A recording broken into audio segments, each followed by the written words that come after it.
Podcasting straight from North Carolina is Dr. Jennifer Eichner Lowry, sharing her author journey with you. Jen Lowry Writes is a place where amazing things happen for authors and readers together. The Holy Spirit is the ultimate podcast host. Jen is just the bird singing the song. She is a published author, educator, homeschool mama, life coach, and dreamer. Join her on the daily journey of discovering what this writing life is all about. Let's see what she will be led by the Holy Spirit to talk about today. Here's Jen.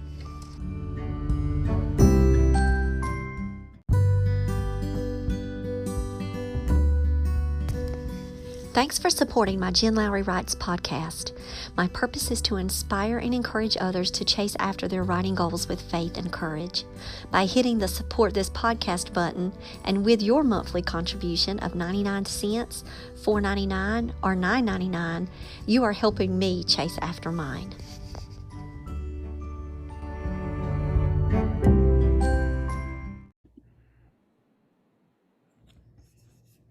Hey everybody, welcome to Jen Lowry Writes. Today I'm so excited, guys, because I have got Chuck, or as his book says, Charles Lichtman with us, but we're going to be calling him Chuck today. He is here to talk about his newest release that just came out on September the 7th, The Sword of David. Based on painstaking research of biblical artifacts, religion, history, and terrorism, The Sword of David is a compelling portrait of how peaceful relations between Israel and Palestine might come about. As told through the lens of an Israeli commando traveling across the globe, following clues in search of a major biblical treasure that could change the destiny of Israel, Palestinians, and the world. Lichtman currently serves on the National Board of Directors of Secure Community Network and an arm of the Jewish Federations of North America, responsible for protecting all Jewish buildings and people in the United States and serving as chair of the Security Committee for the South Palm Beach Jewish Federation.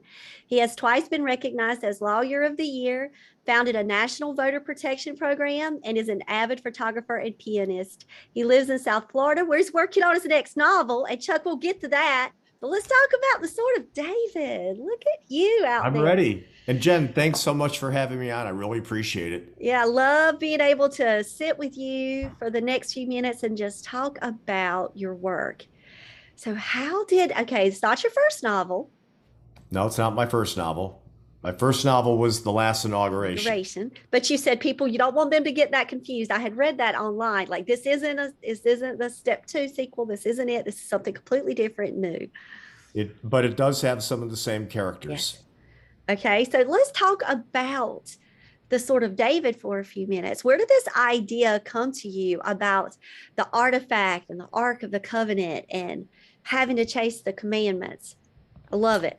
Well, actually, I wrote the book kind of in reverse, or I thought the book through in reverse. I knew what I wanted the conclusion of the story to be. I knew I wanted to write a terrorist story. I knew that, all of the books that you read that, they call them spy novels, have the exact same story, which is there's the hero, who's the good guy. Then there's the villain, he's the bad guy, the protagonist, the antagonist. And then there's a crazy story all the way through where something is going to get blown up and a lot of people are going to die. And at the end, the terrorist gets stopped. Pretty much. Yeah, you've just summed up every single spy novel. Exactly. and that was, for the most part, The Last Inauguration. But in this book, I said, I need to do something different. I don't want to write that anymore. I think that people are probably thrilled to read guys like Silva, who's a master, but I wanted to write something different. So I came up with the concept of what I wanted my ending to look like, to be as unique as anything could be. It's an area that I have focused on and studied exhaustively going back for 40 years, no exaggeration. So then when I knew what I wanted the ending to be, I kind of had to figure what is there that would actually get in a real life setting, because of course the book is fiction, but what would it take to really get people's attention?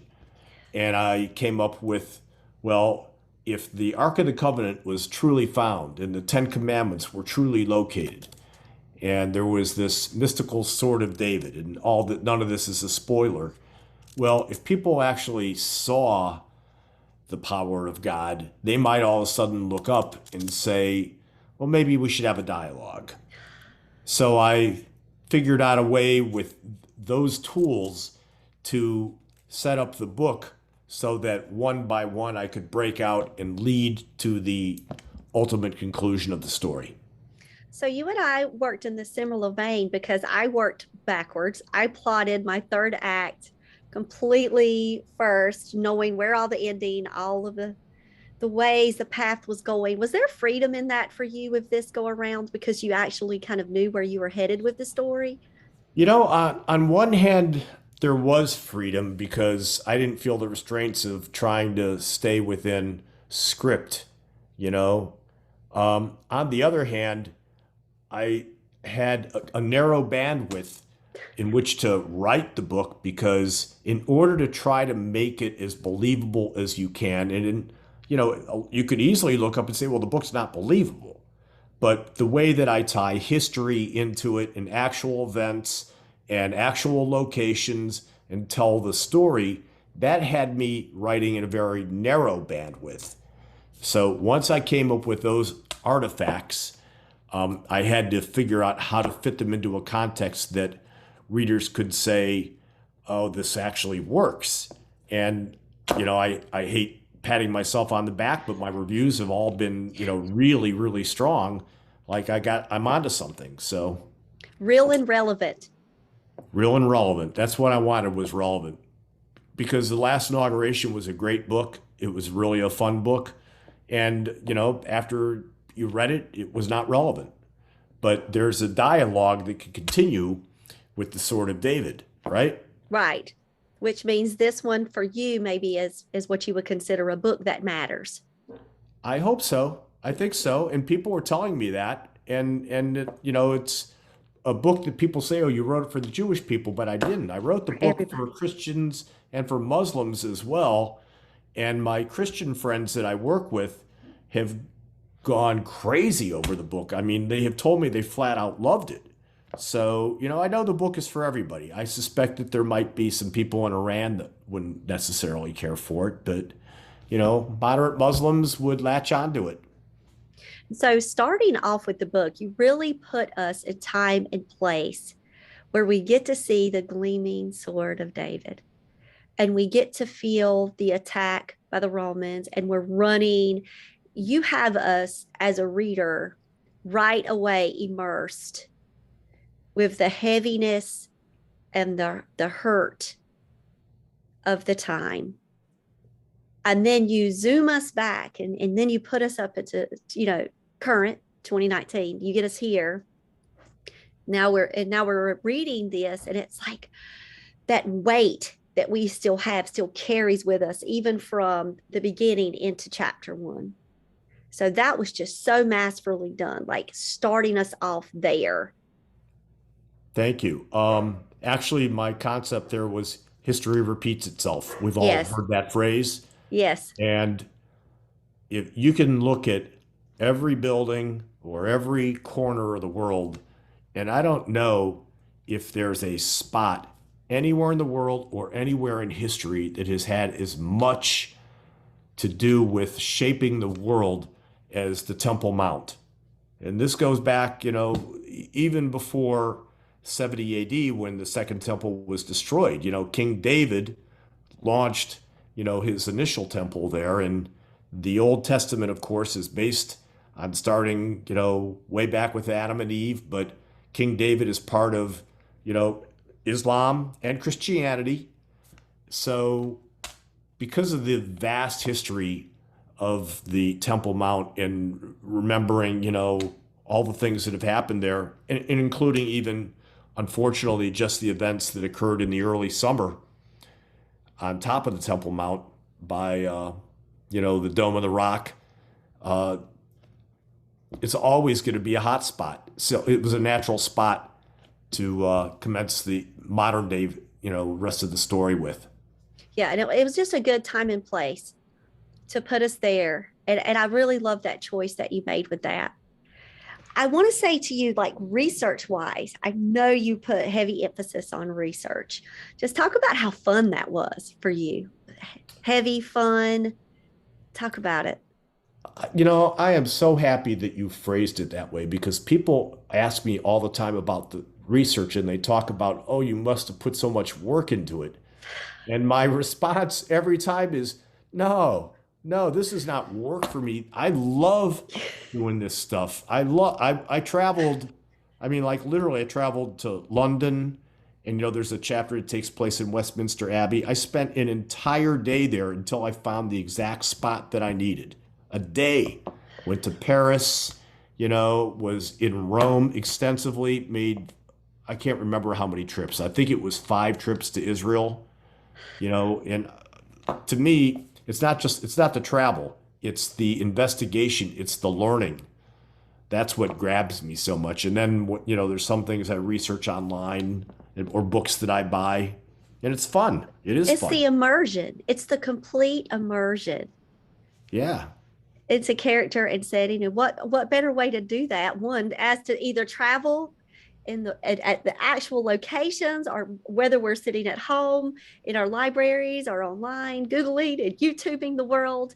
But it gives you a sense, though, doesn't it, of just being able to reach out and touch the characters in the scene and put it back into the page.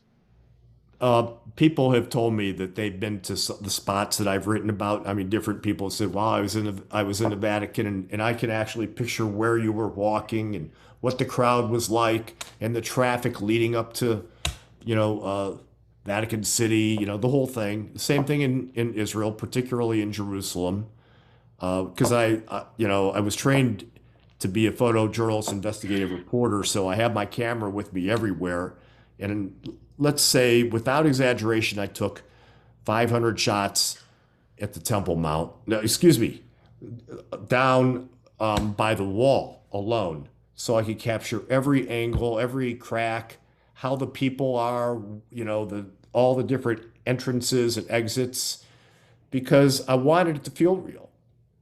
So I'll share this with you. You're actually the first to hear that on my website very shortly, chucklickman.com. I've been working for a while to take the best of the photos from Jerusalem, and I'm going to put up about 100 of them with captions explaining what happened. Like, for instance, I would imagine that there aren't that many Christians in America that have been to Jerusalem and have seen the Church of the Holy Sepulchre.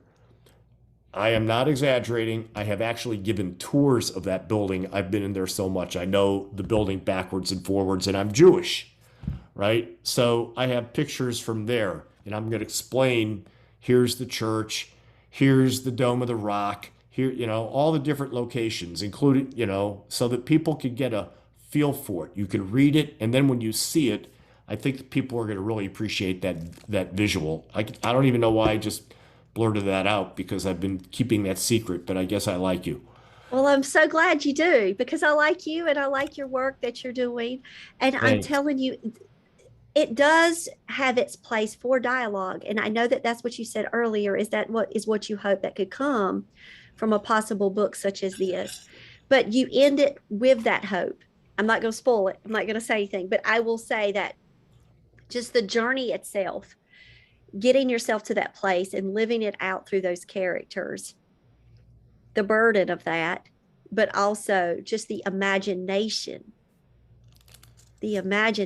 of that, as it being a possible solutions or this. Yes, that's all we'll say. We won't spoil it. You got to go out and you've got to read the book. But I've studied that area a lot. You said 40 years, right?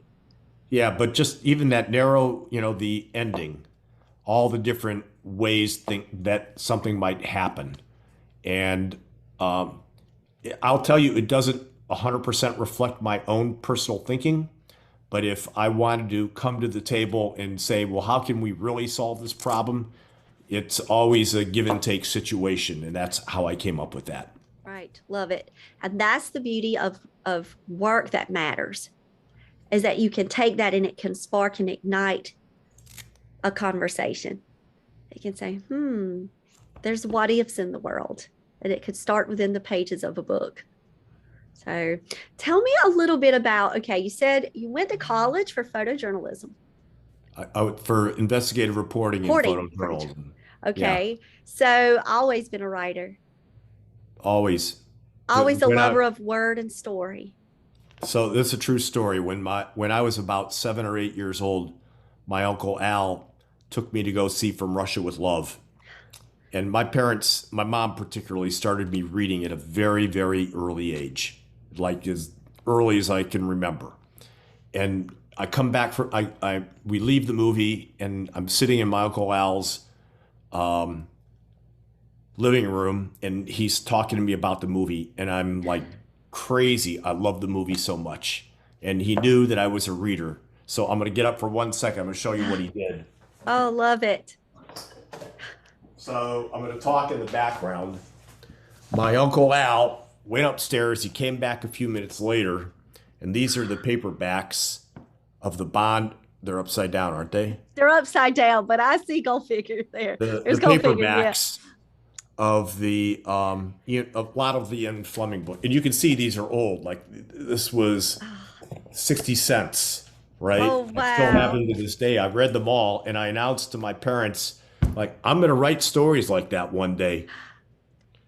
So it's always been in my blood. I've always been writing. I wrote a play in high school, and everybody said, "You can't write a play. You're 17 years old. What's wrong with you?" I said, "Okay, well, we're going to produce it too." And it made There money. you go, Chuck. Do it. So So, I'm actually doing what I love, which is pretty fortunate. and so how about Uncle Al? Did he ever know the influence that you had, like that No, he had on you? unfortunately, he died suddenly, just a few years after that. He had no idea, And no idea. he But I passed talk on about him a treasures. lot because of Yes. that. I'll never forget that night. I'll never forget him giving me these books. I'll never forget sitting in my bed at night, with a little light, reading them, struggling to get through them because, it's not like I was reading Shakespeare when I was 7 or 8 or, Right, right. whatever it was. I had to struggle through them. But that struggle and that challenge brought a deep appreciation for craft and story. Yeah. And, Ian Fleming, his books are simplistic in a sense, but the way that he crafts the Bond character is genius. The stories that he wrote were so creative. Writing has changed a lot over time, because there's been different writers that have, held the mantle as being the best of the spy writers. Like there was Le Carre, Tom Clancy, Robert Ludlum, now Silva's on top, right? And they all have different styles. But at the end of the day, Fleming was first. Talk about finding your style, your writing style. How did that work for you amongst all the greats? And Well, actually, I overwrote The Sword of David. The when I thought the book was done, it was at 165,000 words. The book that was published was 93,000 words because everybody said, "We love your story, but you went way overboard in detail and actually probably overboard in character development. And you will never get published if you want to stand by this very long book." I loved that version, by the way. So, with the help of my agent, Tom Miller, who is a fantastic editor and has the patience of the saint, because he kept pushing me to cut, and I didn't want to cut. let's talk about But we that. Yeah. did. And then I finally got it. It was like the light went on. And then I realized I get it.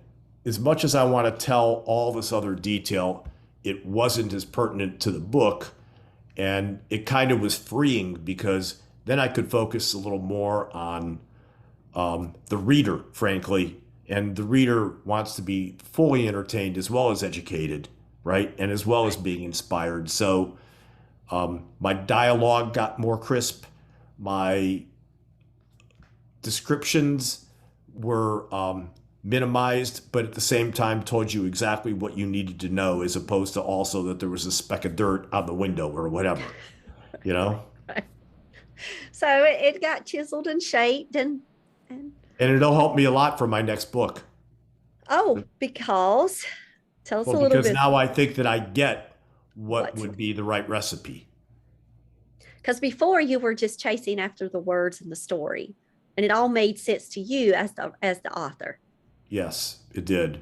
Now you're talking recipe for reader, because you said reader inspiration, enjoyment, Well, education. I write for myself, but I deep down write for the reader. When I write these, I bet there's not a writer in the world that isn't a little insecure. I am not an insecure person. You could talk to anybody and say that guy is crazy full of confidence, but then when you put your work product out there and you're waiting for people to tell you what they think, you're like got your fingers crossed that your best friend Lenny is not going to come and say, Chuck, I know you put a lot of work into it, but it sucks. But you didn't get Thankfully, that hasn't happened. Yep, but that's like that. that's a writer's greatest fear, that like you think you've got something great and that it isn't any good. But I'll trust the reviewers on this one. But you also have to trust your heart for story. You can't write a story unless you believe in it. And at the end of the day, right. the reviews come and go, but you live with the books that you write. Yep. I couldn't agree more. In fact, I couldn't have said it better than you said it. I hope nobody ever asked me to repeat it, because I don't know what I just said, but I do. Well, you got it on tape. It's right? all recording. But I do believe that, though. I believe there comes a time when you have to just let go of all of that control that you have, because you felt like you were in control of that 160,000 word story. You were like 160, 165. You were in control of all of that, right? You had that control, but then you had to release those reins and say, I trust in my editor. I trust in this process, and I trust that it will be better the next go round. And that's another leap, not just with reviews but it's the leap to trust someone else with your work. But that's the way to get it there. That's the way to get it into the hands of somebody like me and the rest of the world. Well, I like to say sometimes I'm a moron, but I'm not a total idiot. So you knew. By that I mean that if you've got a professional that you're working with, whether it's your insurance agent, your lawyer, your hairstylist, or your editor, listen to the professionals, because nobody knows everything, and I sure didn't know editing. I mean, my first novel was about 130,000 words, and nobody complained it was too long, and it was a totally different type of story, and it worked, right? But I totally get on this book why we edited it to a crisp, efficient 93,000 words. And now you've got words like Raiders of the Lost Ark and the Da Vinci Code. You've got comp titles here floating around circles with your book. How does that capture a reader? I mean, yes, come on. That would capture a reader right away with those comp titles. Did you see it working within that kind of arena, or was that something that was also suggested to you by the publisher? Or no, that was all me. And it's been extremely flattering to have a lot of people say that they thought the book was very reminiscent of the Da Vinci Code and Raiders of the Lost Ark. And I will admit that I loved the Da Vinci Code and admire what Brown did. I was not trying to copy him. It just turns out that the way to get to the story was to go through artifacts in a hunt. And Steven Spielberg is a hero of mine. He's put out some movies that have really moved me personally. Like Munich is an example. I have an uncle, the only surviving member of my family that didn't die in the Holocaust, from Hungary out of 500. And he came over to Israel ultimately on a boat just like the Exodus. And ultimately we learned, like right before the Munich Olympics, that my Uncle Oscar was supposed to be at the Olympics, and then we know that Black September went and killed all the Israeli athletes, and then, Spielberg, did this movie. And it turned out that my uncle ended up not going. The way that we heard it, he was supposed to be a boxing coach and something happened. I don't really know why he didn't go, don't know the details. But when Spielberg put out that movie, it brought everything home to me. And that Munich event was what prompted me right then and there as a 17-year-old to start learning everything I could about terrorism and the Middle East, what the problems were about, why was there such hatred, and as much as I could about Israel as well. And I even wrote a personal letter to him about Schindler's List and Munich, and the one that took place in Normandy, maybe his greatest movie. I'm spacing out the name because my dad fought in World War II also, where they landed on Normandy Beach at the beginning of the movie. Wrote him a long personal letter, thanking him. So probably off track a little bit there, but No, he's such a genius. Saving Private Ryan. Saving Private Ryan. Thank you. I had to go find it because it was right with me too. And I was like, I know that movie. And I had to go. Sorry. I was listening at the same time. All good. All good. So he's been influential to you, Steven Spielberg. How about other influences with the writing, like the whole craft? I know you called out some. Who are your tops? Who are your people that you really admire? Well, I don't know that it's going to be my next book, but my all-time favorite book is Exodus. I've read it many times, and people have heard me say for 20 years that if I'm ever in the position to do so, I would like to get permission from the Leon Uris estate to write the sequel to Exodus, taking his story and bringing it current. So he was influential. I loved Charles Dickens. That guy could tell a story like no one. And also Alexander Dumas, who wrote The Three Musketeers. People think of The Three Musketeers as some comical joke story, and it's far from it. That guy was a brilliant writer. Oh, and the Count of Monte Cristo. The Count of Monte Cristo, right? Love Those are actually my favorite authors. it. So you've talked about a dream project here. A dream project of part 2 of Exodus. I think that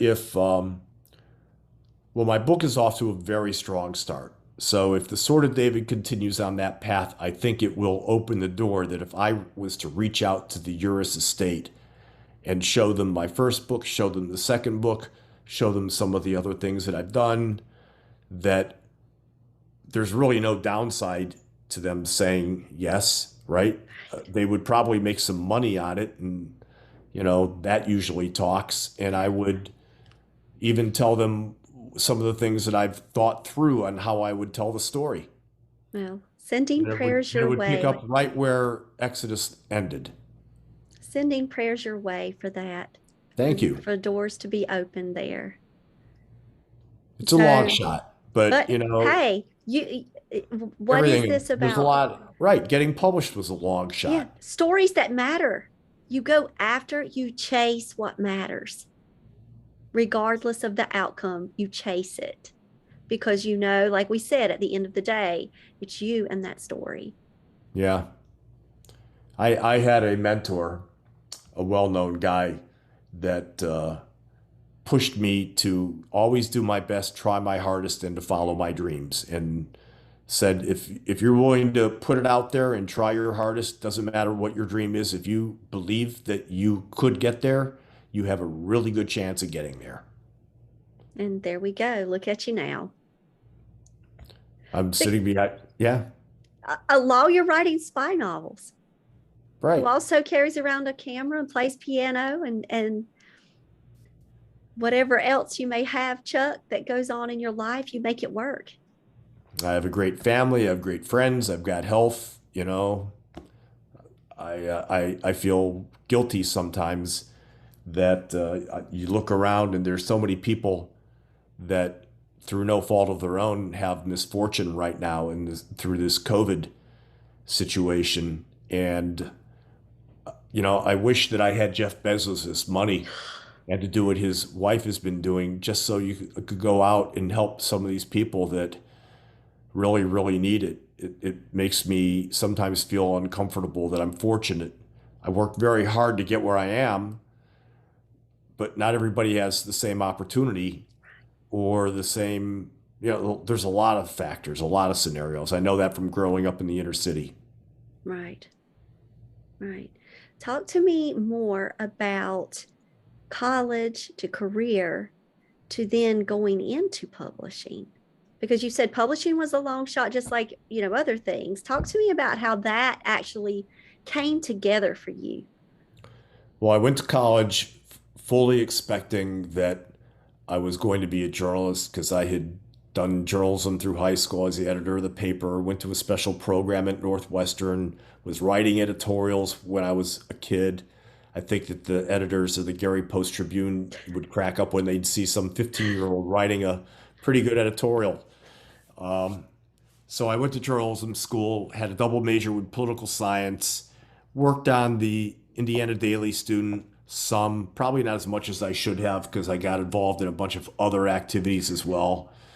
And then thought I was going to go to law school just in case I didn't get a job. I got hired by the Chicago Tribune in journalism school. I think I was the only one they were hiring that year. It was really crazy that I go to the paper that I had read growing up in Gary, Indiana, which borders Chicago, and I get hired.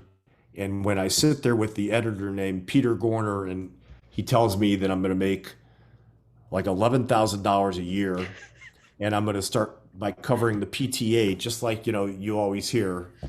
And I looked at him, I go, dude, I want to go to Vietnam.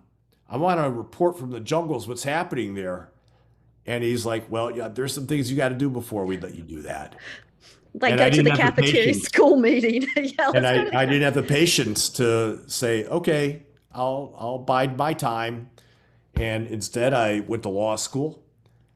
Everybody that knows me would say, yep, I've heard Chuck say forever that he regrets that. But that all worked out because I actually loved being a lawyer and got to do some neat things. I never stopped writing. I never stopped thinking about writing. And during the inauguration of Bill Clinton, they were televising the national ball. It was like midnight, and I'm watching this ball with every prominent American in that room. And I remember saying out loud, I was sitting by myself, my wife was already asleep. Wow, if somebody wants to mess up this country, they just blow up that room. the last And inauguration. and that was in that moment I said, "Oh my God, that's my book." There you go. And I stayed up for like 5 hours and started outlining and started writing the next day. Whoa, went after it. You did not hold that. Right. Did not hold back. Right. The crazy thing about that novel was that the antagonist, the villain, was the real life Carlos the Jackal. Yeah. And I had studied him extensively. So midway through the book, I knew that I couldn't bring Carlos the Jackal to the United States. That would not be realistic. And I was trying to write a realistic book. He gets arrested in Paris. I track down his lawyer and I get Carlos to agree to to give me his first ever interview. Nobody had ever talked to the guy before. So he even wrote me a note about my book because he reviewed my book. He said, I want to read what you wrote about me. And he wrote, I still remember it by heart. I've just finished reading The Last Inauguration, and although I'm depicted as a rogue mercenary mass murderer, I must admit seeing myself in many situations that might in real life have been true.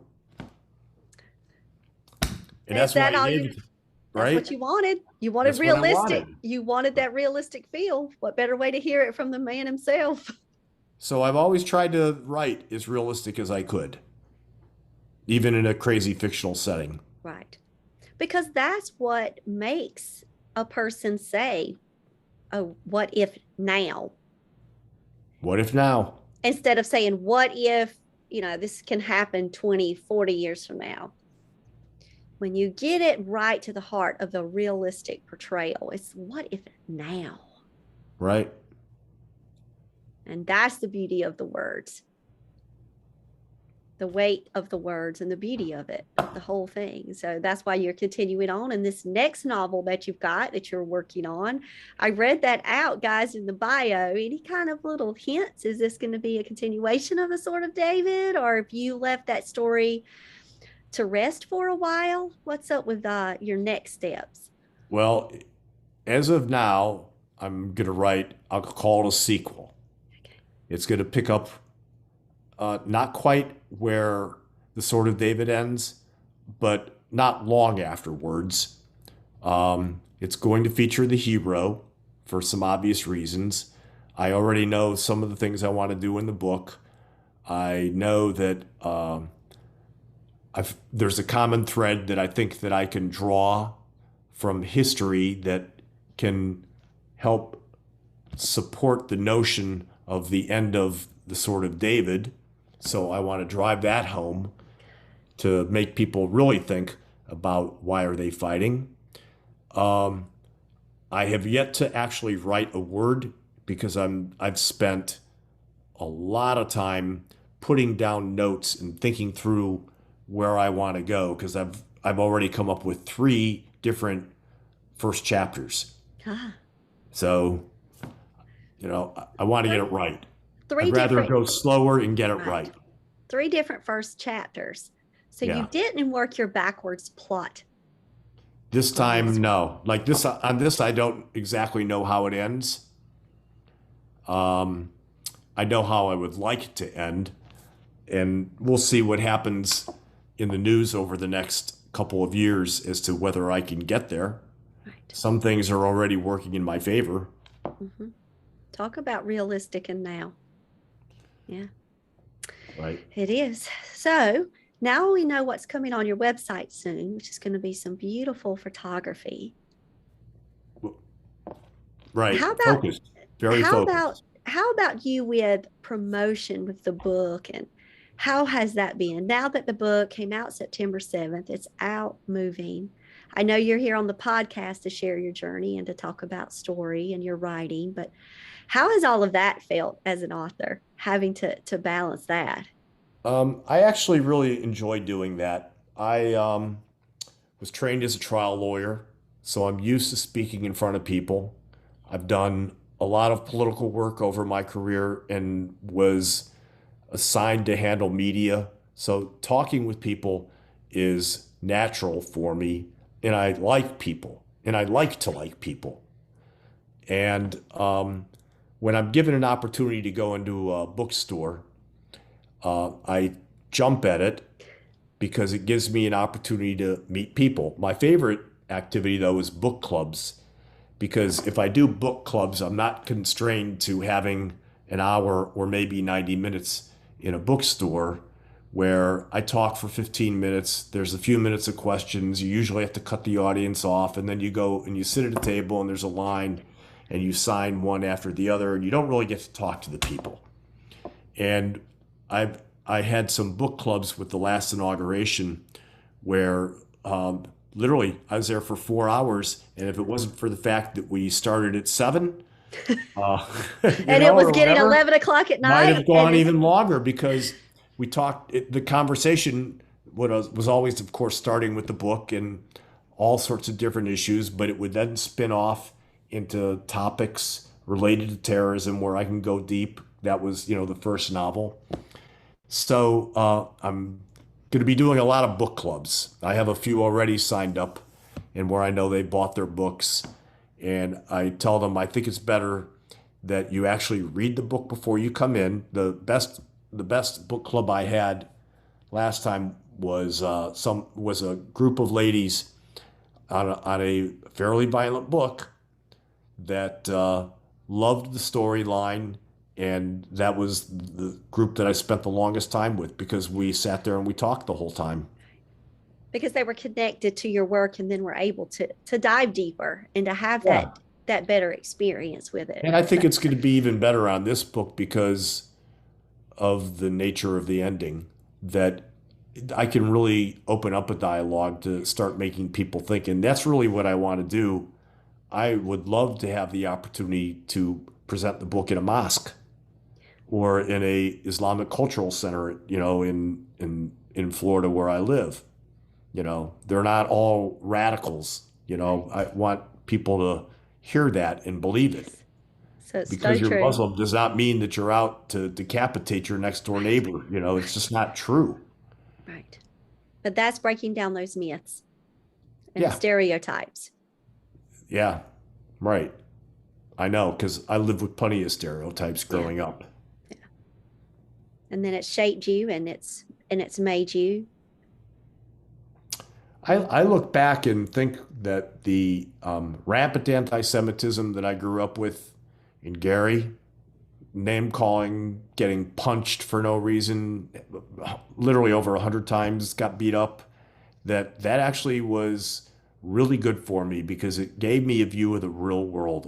And because it was an integrated school, I could see how my black friends were treated. And, there's no difference whether you're black or you're gay or you're Jewish or you're Muslim, right? Or if you're pro-choice, people should have a right. All people should have a right to live their lives without fear of recrimination because of how they were born or because of what their beliefs are. Yes. And you fight for that too. I do. You do. Yeah. So thank you for fighting. And thank You're you. welcome. I'm glad I have the opportunity to do it. Yeah. And thank you for chasing words like you do with a passion put to good use. Thank you. Yeah. So how could people reach out to you? You called out your website. Do you kind of sit around on that social media any on Twitter, or are you Well, active I'm on anywhere? Twitter a little bit. I'm admittedly not good on it. I'm on Facebook. I literally give out my email address to whoever wants it. So if anybody wants to reach me, they can reach me at chucklichtman.com, LICHTMAN, and I answer every piece of mail. I've learned that from people that have gotten a lot more mail than me, that if someone's going to take out the time to send you a note, you better show good manners. And I was taught good manners and respond back. Because I like engaging with readers and educating them. Yes, love it. Well, Chuck, you've educated me, and I've appreciated the time that we've had together today. I truly thank you for all of the work that you've been doing. And in that busy life of yours, you carving out a little space for me and my audience. So I just Well, want to I'm thank you for very that. grateful for this opportunity. And, I'll come back anytime you all of a sudden at the last minute say, oh, my God, my guest can't appear. Oh, Chuck, come back, come I back. need 3 minutes notice. Hey, you better be careful because I got my journal right here. Let's see. Get Chuck Okay. back. Get Chuck back. Yes, I'd love to have you back. Love to All have right, you back on Jen, the show. thanks so much. I really am grateful for the opportunity.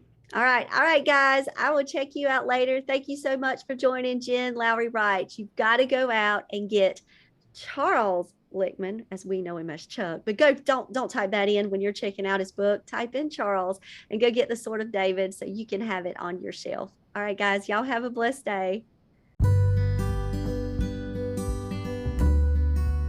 Now that you found me on the Jen Lowry Writes podcast, I challenge you to head over to where books are sold and find me there.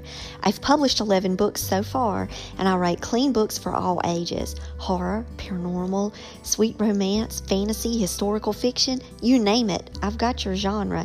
Search Jen Lowry at Barnes & Noble, Amazon, Kobo, and more.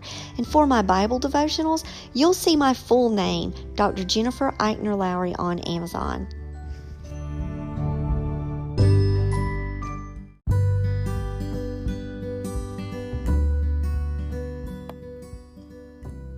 So I challenge you today to go out there and write something inspiring and share it with the world. Thanks for joining me on Jen Lowry Writes. You guys have a blessed day.